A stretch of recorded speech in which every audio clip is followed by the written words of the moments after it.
Hey y'all, it's Carmen with Real Life Real Wife, and I am here to share a couple of tips and tricks when it comes to metal die cutting in a manual machine.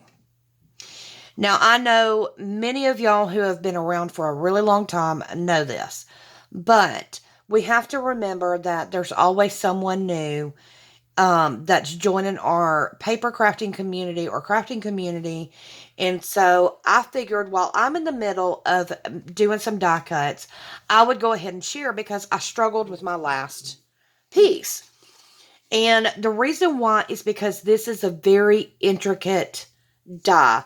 You see all the holes that have to be cleaned out.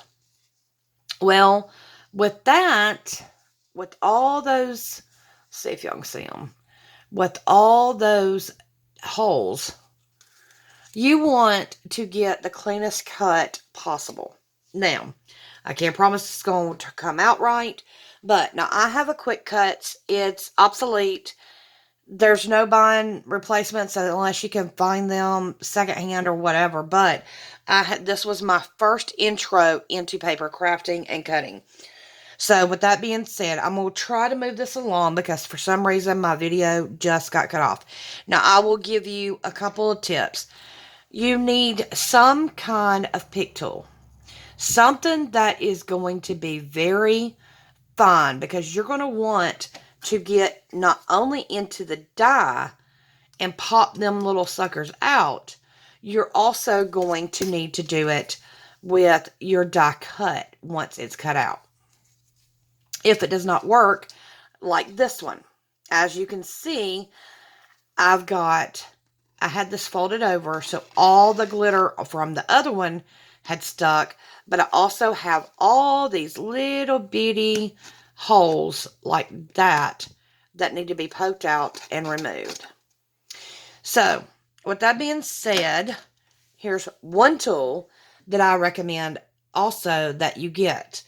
And this is a brush. Now, I got mine from Stampin' Up. I was going to order one from Amazon that was, I believe it was $7. I know it was under 10.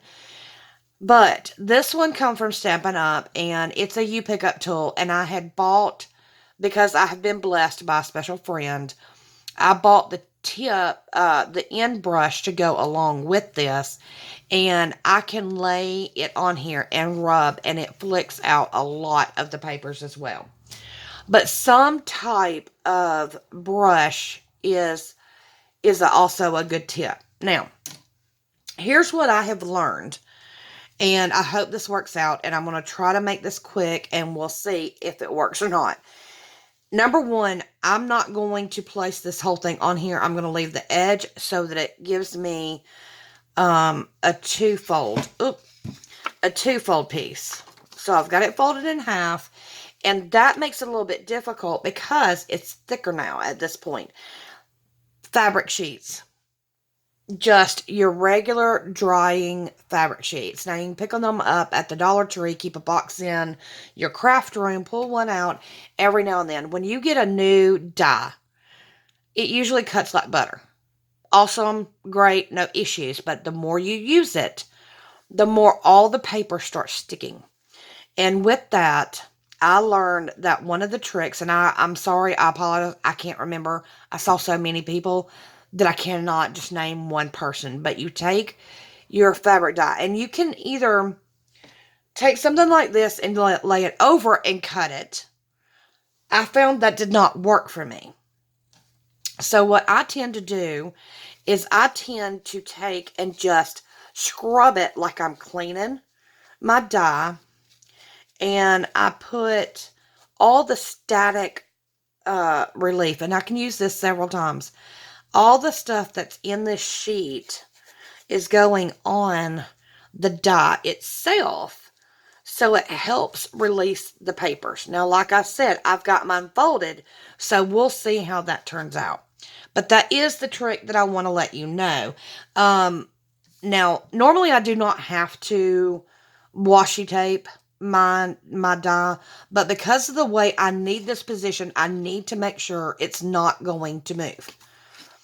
So I'm going to position so this edge does not cut my paper.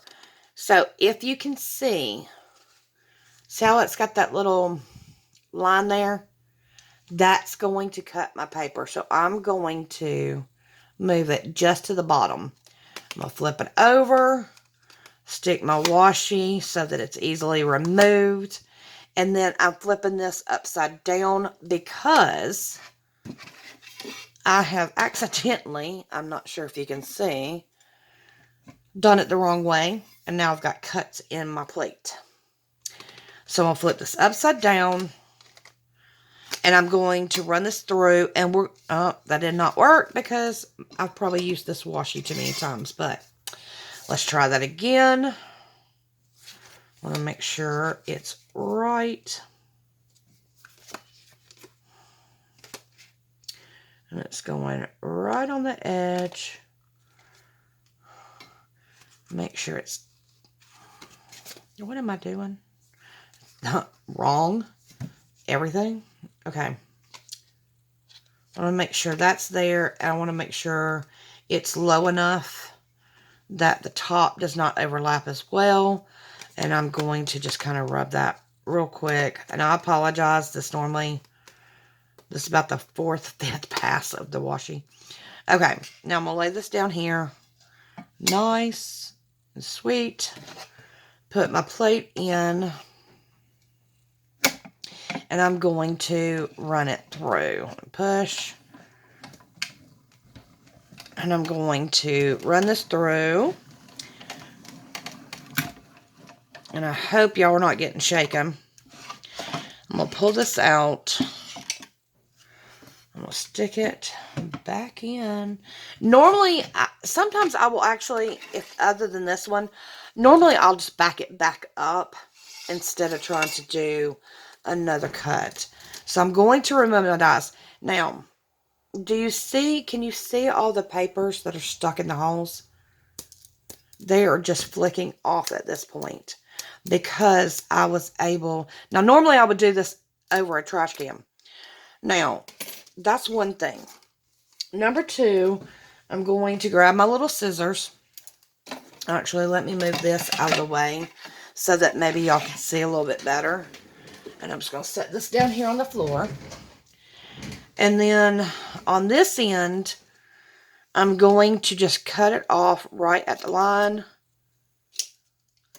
And then on this end, I'm just going to pull it off and I'm going to trim. But I do not want to cut this off.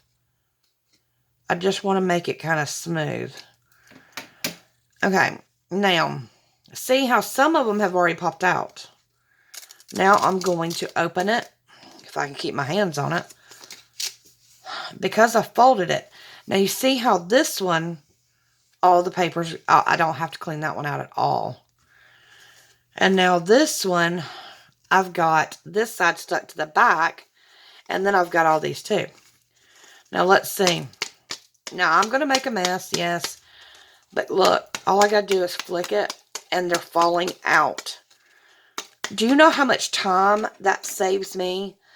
Instead of just going hole by hole, poking. Now, I'm not saying that I won't have a few. I may have a few left that I will need to clean out. But do you see the difference? Let's see. And this is all because of the fabric sheet. As a matter of fact, I'm looking now, and I see nothing. Now, yes, I just made a mess. Normally, I would do that over the trash can, but I am doing it for demonstration purposes for y'all. So, I'll deal with the mess because I still got a floor I always have to sweep anyway. But I just wanted to share with y'all that. And like I said, I know many of y'all know this trick. But this is definitely... Even if you've been around and you haven't seen this and you're wondering, gosh, I don't like intricate dies because of that reason. Because it takes too much work to sit here and poke. Dryer sheet. When it comes to die cutting, it can be your best friend. Now, with that being said, thank you all so much. I'm sorry there's a mess here, but I hope it was worth it. And if you have any questions and I can help, I am more than willing to do the best I can. But that's my little tip and tricks for the day. And as I always say, I love y'all and I wish y'all absolutely the best.